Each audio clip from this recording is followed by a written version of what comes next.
You ask Tiger to solve. This deals with linear equations with one unknown. The final result is x equals -4. Let's solve it step by step. Simplify the expression. Expand the parentheses. Multiply the coefficients. Simplify the arithmetic.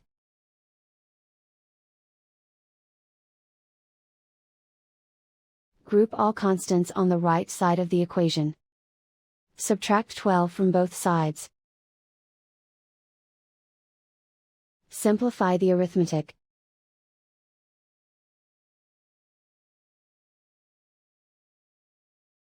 Isolate the x. Divide both sides by 6. Simplify the fraction.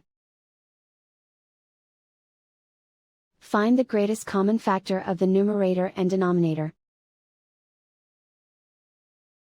Factor out and cancel the greatest common factor. And so the final result is x equals -4.